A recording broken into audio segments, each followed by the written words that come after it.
So, Honor Hammer 26 here, and I am here to give you my Manhattan Mayhem 3 review from Ring of Honor.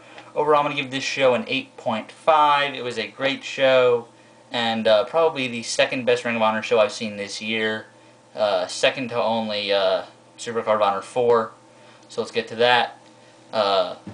First match on the card was Young Bucks versus Rhett, Titus, and Kenny King. This was a great opener. A lot of, I guess, an X Division style match. Just high-paced, fast, and just a lot of great moves, a lot of good spots.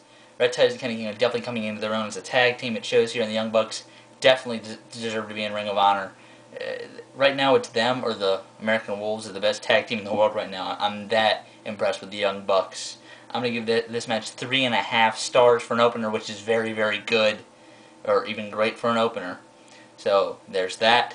Next, we got Necro Butcher versus Jimmy Rave. This match was kind of disappointing, actually.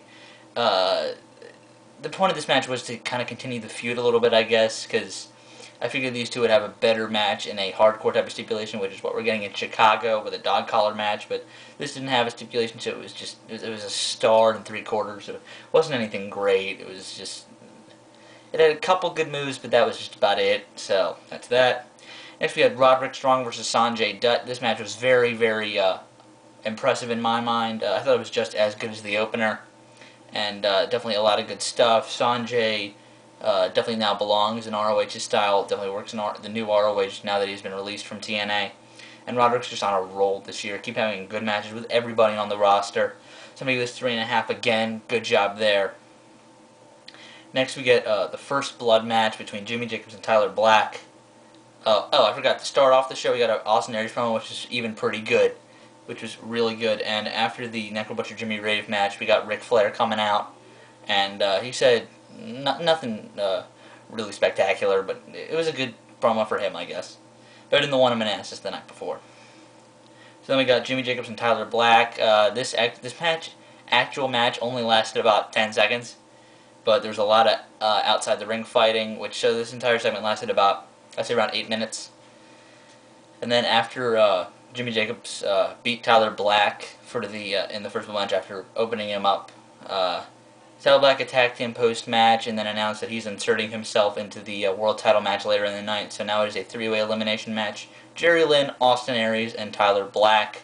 2.25 stars to Jacobs and Black for that entire segment and kind of the match, so good job there. Next, we got an intermission, and then after the intermission, we got four-corner survival: Bryan, Danielson, Colt, Cabana, D'Lo Brown, and Claudio Castagnoli.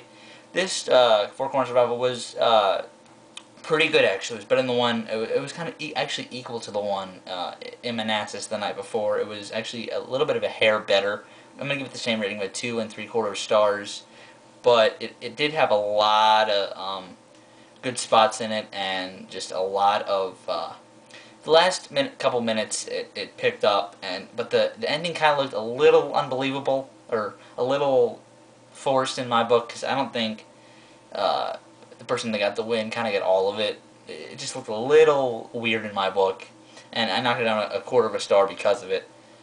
So and all four of these men have good chemistry with each other, so it was very good to see. So that's that. Next, we got one of the two great matches on the card. The World Tag Team Title Submission match, American Wolves versus Kevin Steen and El Generico. Holy crap, was this good. It was just, ugh. 4 stars, but I'm going to get a little bit in the match in depth. Just, Eddie Edwards has improved vastly, as I've said on here in previous videos.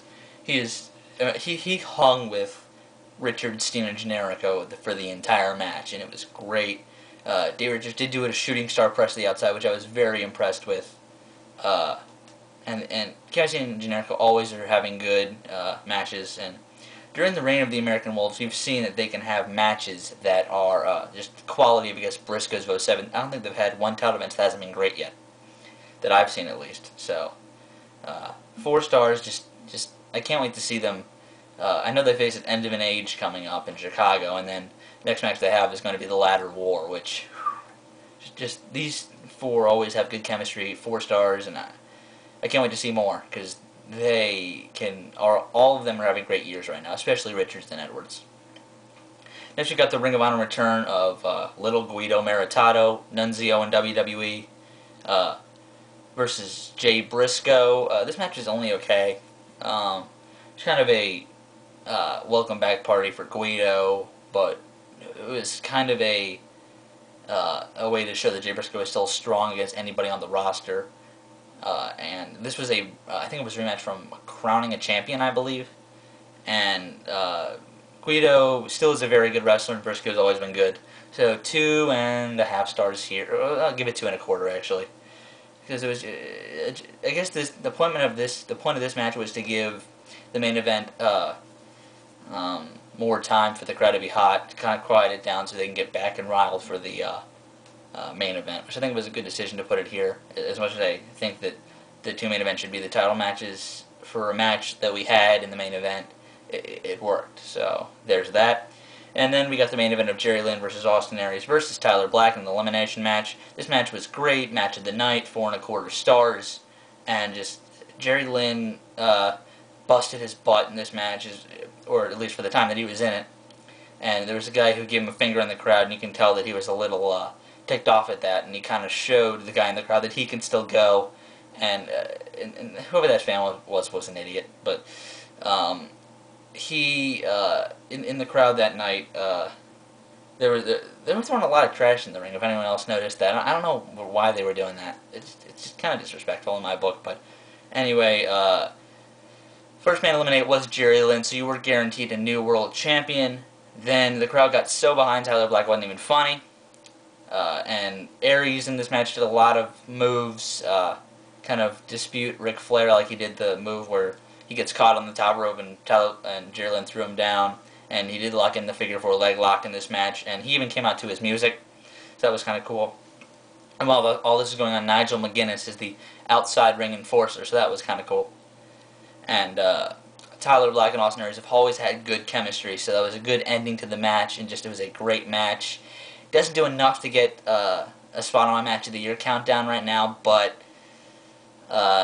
it was still great. I'm going to give it 4 1/4, because the longer the year goes on, the harder it is to make the match of the year countdown in my book, because I only have one 4 1/4 star left on that match. Everything else is at least 4.5 stars or above.